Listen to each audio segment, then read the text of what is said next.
Saudações, Dux e duqueses tricolores.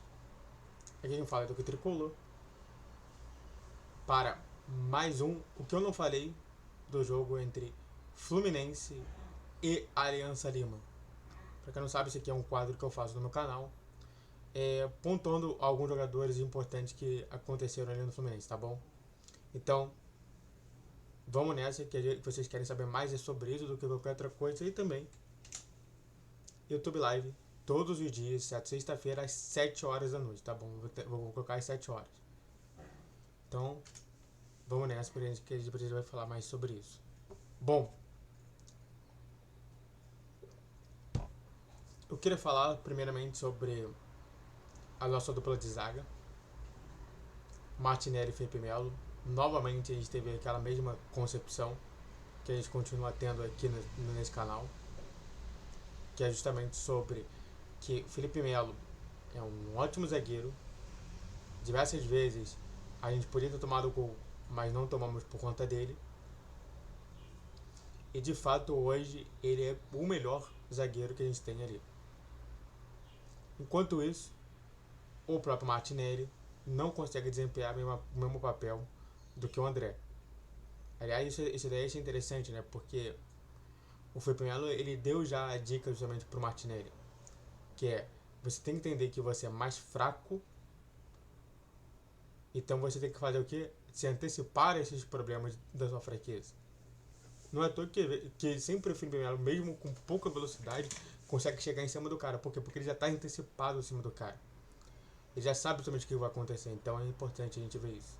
Então o Martinelli precisa muito e o Felipe Melo precisa pouco de realmente fazer.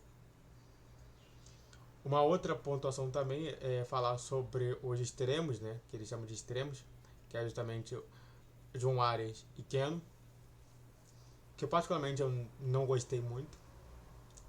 Tanto que o jogo ele só mudou de lado mesmo a partir dos dois laterais, que eu vou falar dos dois laterais, né?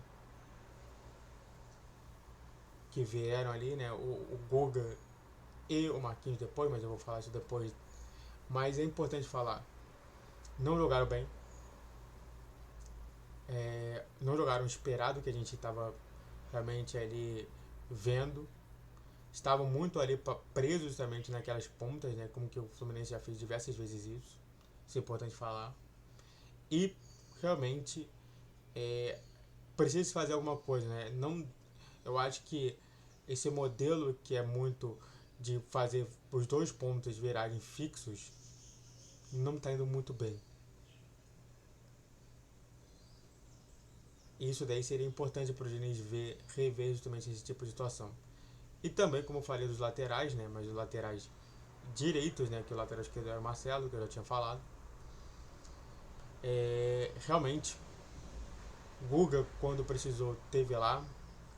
Em diversos momentos a gente conseguiu se safar muito por conta disso.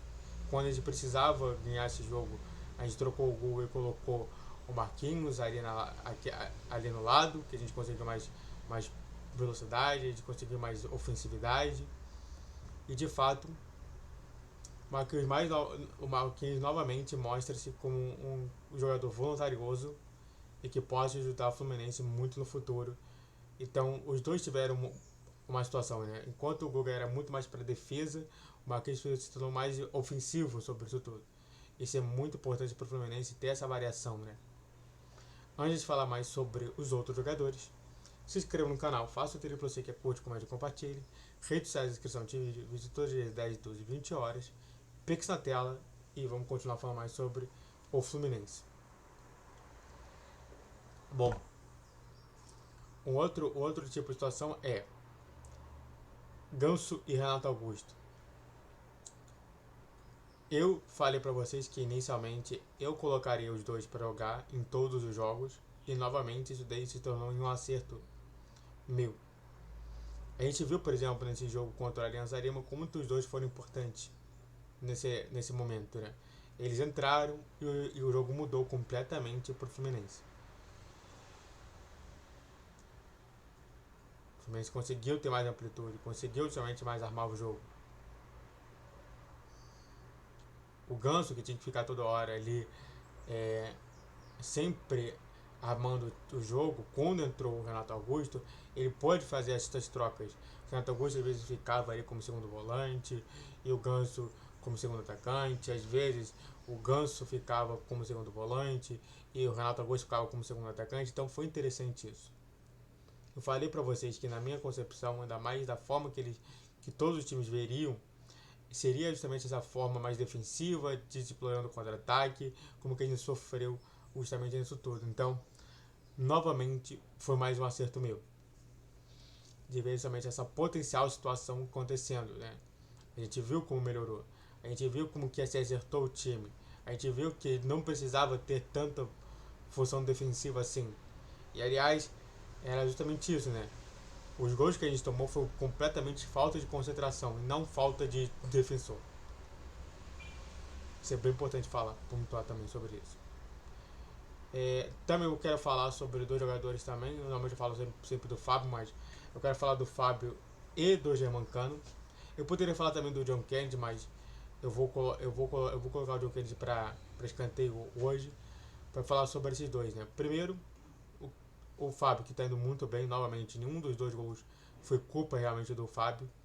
Não vejo que o Fábio conseguisse agarrar qualquer uma daquelas bolas. Eu acho que era impossível para qualquer goleiro, mesmo que seja um goleiro de 2 metros de altura, não conseguiria defender aqueles gols. Então, nenhuma culpa sobre isso. E novamente, o Germancano passando sem gols, né? Sabe, enquanto 2023 a gente via somente o Germancano não fazendo gol durante 2 ou 3 jogos, a gente achava que era esquisito. Hoje está sendo normal. Claro que ele meteu o gol lá atrás, mas é importante a gente falar sobre isso. O centroavante, ele vive de gol. Tanto que eu não estou falando de John Kennedy, estou falando de Cano. E por último, né, mas não tem mais importante, o Diniz, que eu na minha concepção já tinha tirado, eu teria tirado o Lima também.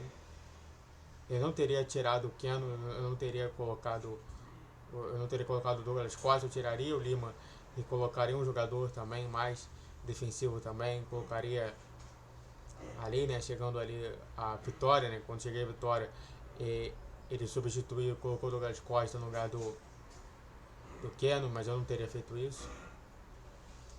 E de fato, pra mim, claro, ele tem todos os motivos, ele explicou todos os motivos do porquê continuar com o Lima e não com o próprio Alexander. Então, respeito, mas eu não concordo, tá? Sobre isso tudo. Dito isso, muito obrigado a todos que assistiram, fico por aqui. Se inscrevam no canal, faça o triplo C, que é curte, comente, compartilhe, redes sociais na descrição de vídeo todos os dias 10, 12, 20 horas, Pix na tela e YouTube Live todos os dias, até sexta-feira, às 6, 7 horas da noite. Então fica atento. Saudações tricolores, até a próxima.